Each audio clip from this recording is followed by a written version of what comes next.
The manhwa begins by showing us the lifeless body of our protagonist, because yes, we are just starting and the protagonist has already hung up her sneakers due to suffering from a terminal illness, but the fact that the protagonist has hung up her sneakers does not mean that we have reached the end of her story, quite the opposite. In the next scene we see the protagonist open her eyes again. The only difference is that she did it in a new body, since she has transmigrated into a new life. The detail is that the protagonist still did not know it. That's why as soon as she opened her eyes, she began to say that she felt strange, in the sense that she noticed her body very different. From there, that when the maid saw that the protagonist was acting strange, they decided to reach her a vase with water for her to drink and relax. But no, in the end the opposite happened, because when the protagonist looked at her reflection in the water, she ended up realizing that she has now reincarnated in a new body, and at the same time, the memories of that new body began to come to her head, which although due to this the protagonist felt a great pain, we also found out that now the protagonist has reincarnated in the body of a girl named Sylvia Atlanti, who is the eldest daughter of that handsome duke we see on screen. But despite having such a handsome father, Sylvia had a rather complicated childhood, because compared to her other three siblings, she was the least talented, and well, being the oldest of the siblings and at the same time being the most stupid, brings negative consequences, especially if the younger sister is an almost perfect blonde, whom everyone adored. In this context, some nosy old women without a job took care of lowering Sylvia's self-esteem by telling her that she was inferior to her sister and other things, with which Sylvia became depressed, started eating like a pig, gained weight, cultivated a great envy towards her sister, and in one of those, she gave her a tremendous slap. Of course, in the face of the situation, her father gave her the scolding of the year, and as punishment, he exiled her from the house, sending her to live in a place called the Vault, which, well, this place is basically hell on earth. There Sylvia had to deal with the anguish that someday a demon would devour her, so before that happened, she took a poison and killed herself. Yes folks, that's how sad Sylvia's end was, and since Sylvia's death and the protagonist's death coincided, now the protagonist has reincarnated in Sylvia's body, and also, she already knows everything that the bearer of that chubby body she has now lived. In that, the protagonist ordered them to look for a mirror to see how fat she is, and when she looked at herself in full body realized that she has a few extra pounds, but this is not important. What is important is that when the protagonist asked for the date, they told that the year is 392, and since Sylvia's date of death was in the year 397, the protagonist has realized that they returned her 5 years before her death, which taking advantage of the fact that she retains the memories of her past life, knows that she has to do everything possible to change the future that is coming. So, she has a lot to think about, that if she is fat, that if there are 5 years left, that if the anime channel has almost no subscribers. In the end, the protagonist began to despair, and as if that were not enough, her father sent for her, with which, the protagonist became even more nervous. Especially when she found out that the reason why the tasty old man of her father is looking for her is to scold her for having pushed her sister the day before, causing the girl to fracture an arm. Of course, the protagonist did not really do this, she has just reincarnated in that body, and they are already accusing her of breaking her little sister's arm, but it is also true that the owner of that body did it, and since she cannot say that she is just reincarnated because no one would believe her, she will have to deal with the punishment that her father gave her, which consists of keeping her away from the royal palace until her sister's arm heals completely. But well, as the protagonist has the mission of changing the future, she decides to tell her father that she will accept the punishment, but yes, she also tells him that even though she is a failure, he should worry at least a little about her mental health, because the fact that everyone tells her that she is a failure is affecting her, and from there comes her aggressive behavior against her sister. The thing is that when the Duke heard this, he was left without understanding why his introverted daughter spoke to him in that way, but he also did not have time to ask her about it, since Sylvia left the room, and at the exit, she met an escort of the Empire, who informed her that everything is ready to take her to the hotel where she will stay to serve her punishment. To this, The protagonist shows herself satisfied, and if we are guided by the brightness of her eyes, it is noticeable that Sylvia put her eye on the escort, who, being honest, the damned one is handsome. The detail is that the chemistry of the moment was interrupted by Sylvia's sister, who, after finding out that her sister would be taken away from the palace, went to say goodbye and ask her if she is not afraid of being sent to a hotel away from the empire. There the protagonist takes the chance to apologize to her sister for breaking her arm, and for all the offenses she has perpetrated against her in the past. Before this, the younger sister was surprised, because let's see, Sylvia was not one of those who apologized, much less with her, hence the surprise of the sister to see that Sylvia is not treating her with resentment. And well, in that state of astonishment, the blonde sister left without knowing what to say, and for her part, the escort made the protagonist see that she has changed, but well, the protagonist tells him that it is not so much either, that people change very often. The thing is that after a while, we see the protagonist open the doors of the hotel where she will stay for a long time, because well, remember that the period of punishment is until her sister's arm heals completely, and those little bones of the blonde look like they will take a long time to heal. But the truth is that it doesn't matter much, because the protagonist's new house is very beautiful. In fact, I think it is better than the Imperial Palace. I would have also wanted them to punish me by sending me to live in a mansion like that. My mother punished me by standing me in front of the wall for 8 hours. The point here is that the only thing in the new house that can be a punishment for Sylvia is the fact that there are many mirrors. Sylvia did not like to look at herself in the mirror, because every time she did it she hated her body more, and partly that conflict of not accepting herself as she was what ended up leading her to the point of taking her life.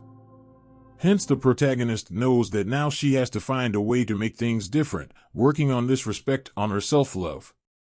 Only that before she began to draw up a plan to fulfill what she said, her brother Cedric appeared furious. That the truth, this Cedric is identical to the Duke when he was young, but that is not the point. The point is that Cedric is angry with Sylvia because he saw his sister crying after she spoke with her, with which Cedric wants Sylvia to confess what she said to make her feel bad. But let's see, I was listening to that conversation and I realized that the protagonist did not say anything hurtful. On the contrary, what she did was apologize, being that when the protagonist told this to Cedric, Cedric was very surprised, because let's see, I had already told you that Sylvia is not one of those who apologizes, but unlike the little blonde sister, Cedric did not cry. On the contrary, Cedric mocked the protagonist, telling her that he does not believe her a reed, but well.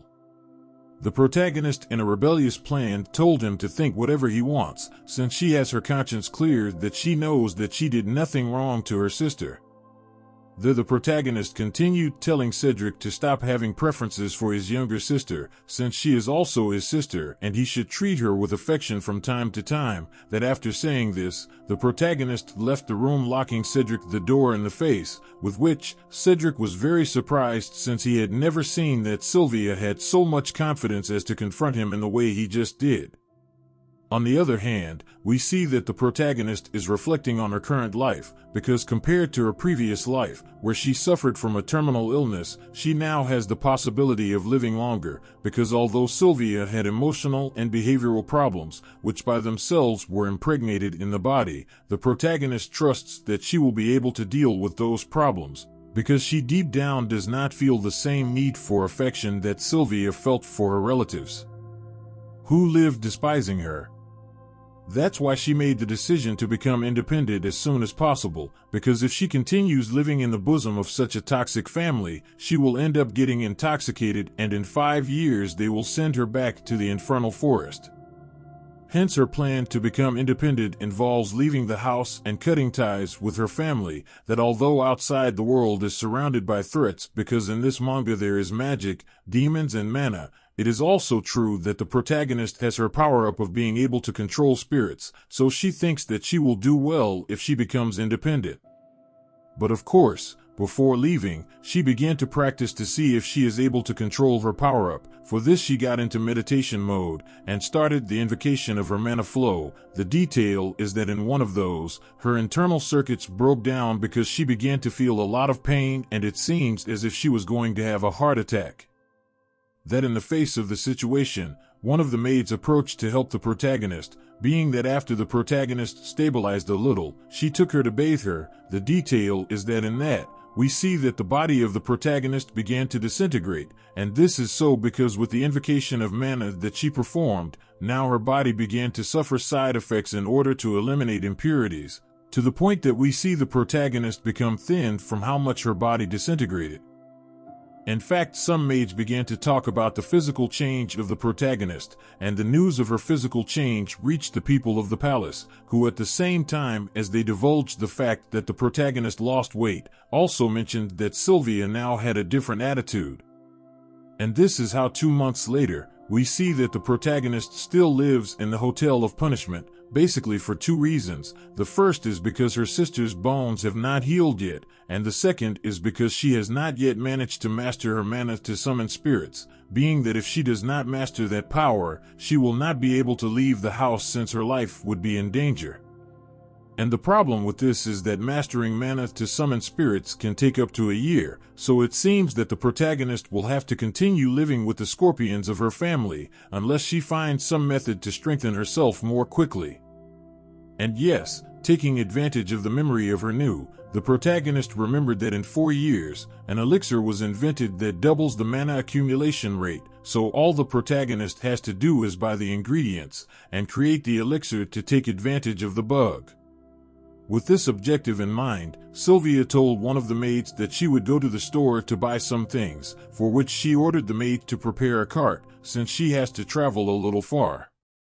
After this, the protagonist went to look for some money, that as she is the daughter of one of the richest guys in the empire, money will not be a problem, so the protagonist rejoiced because she knows that in that new life she is a millionaire. The detail is that not everything is perfect in this new life, because in the next scene we see the protagonist suffering because she is not used to the turbulence of the transfers by carriages driven by horses, but well, it is also true that these are minor problems compared to having a terminal illness, so I am convinced that the protagonist will be able to deal with it.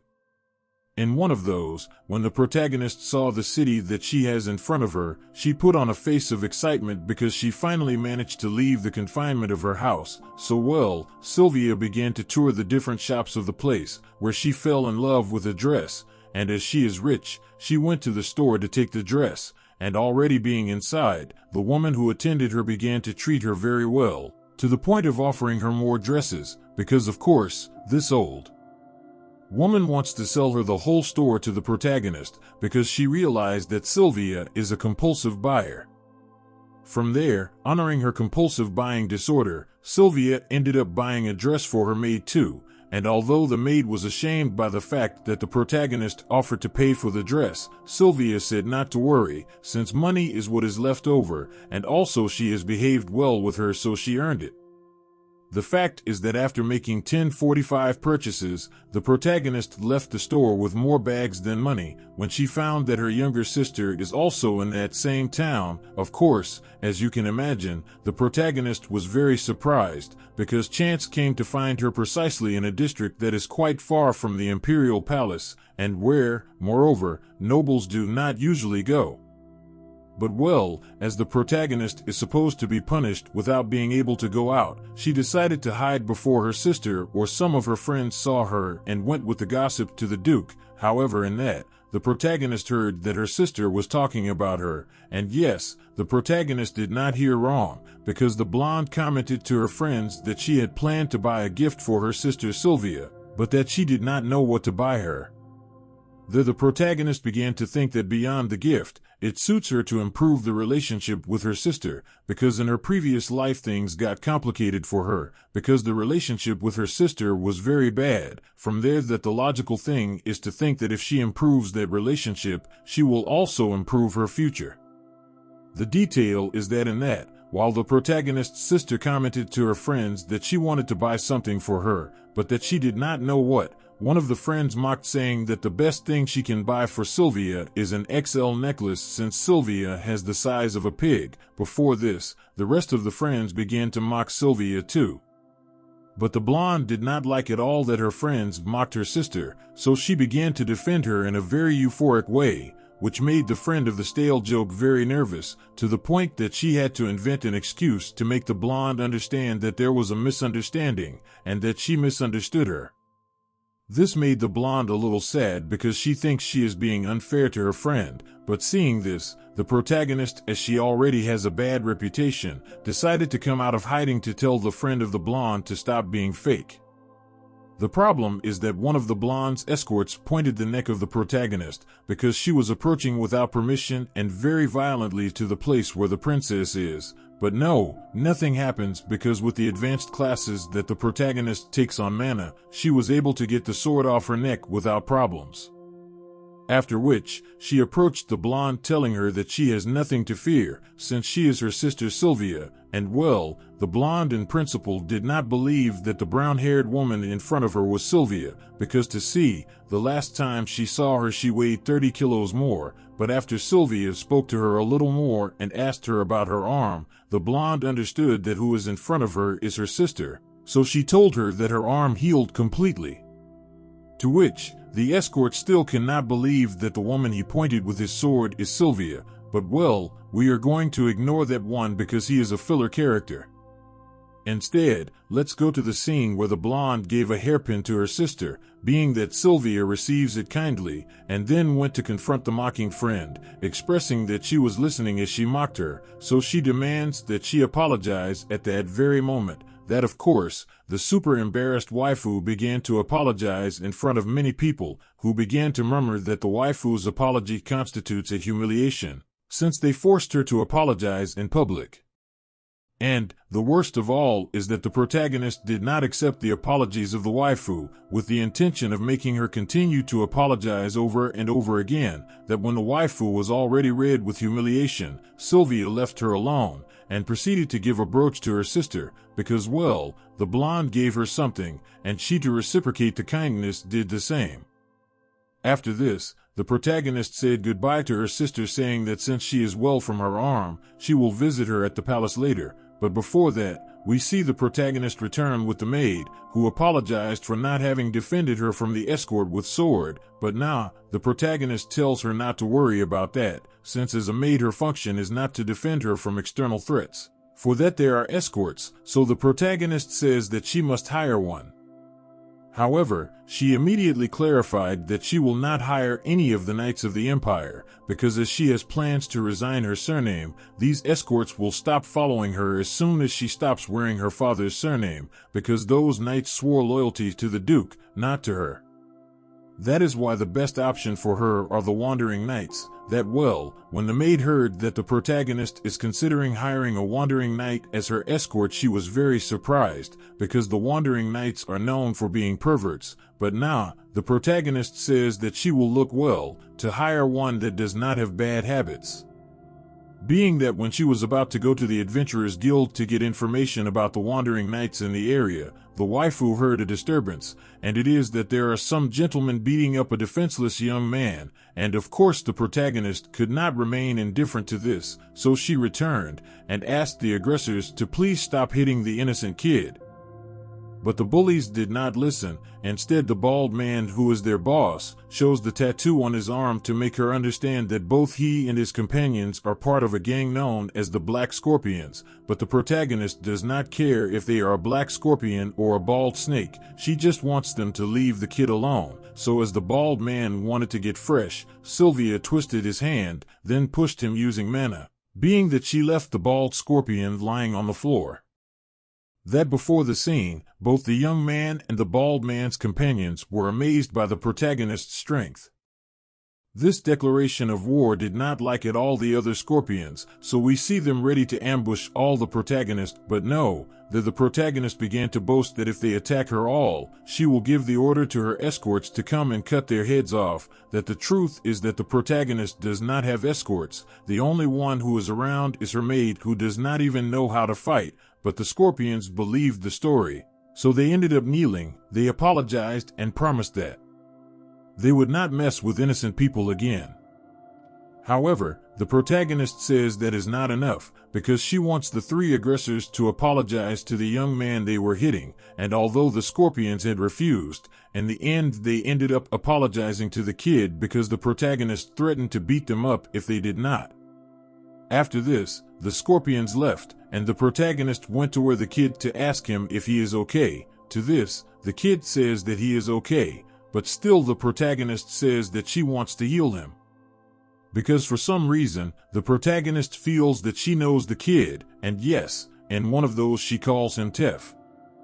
To which, surely all of you will be wondering who the heck is Tef. Well, I tell you that Tef was a kind of prodigy, who became a high-ranking knight in a very short time. The detail is that none of that has happened yet. The protagonist knows that it will happen because she comes from the future, but in general, today, nobody pays attention to Tef so well, as the protagonist knows the potential that the kid has. And as she is also looking for an escort, she decided to adopt Tef as her personal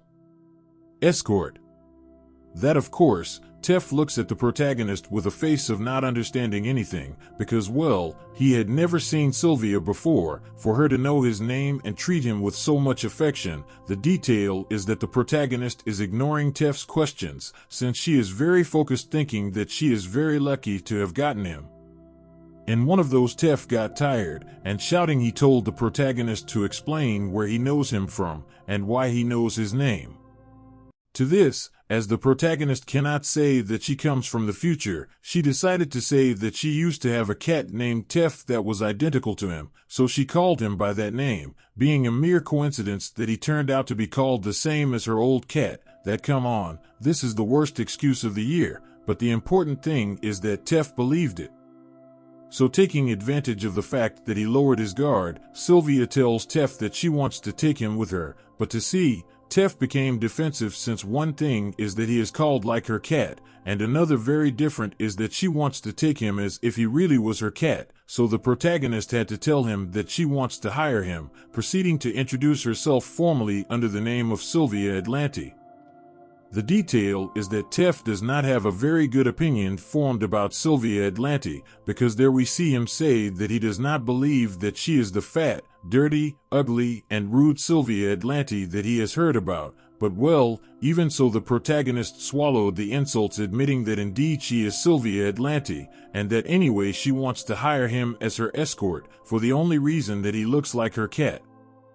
At this, Tef began to think about whether to accept or not the protagonist's proposal, but between being a slave as he is now, and being an escort, well, obviously he ended up accepting to be the protagonist's escort, with which, from now on, Tef will be part of Sylvia's team.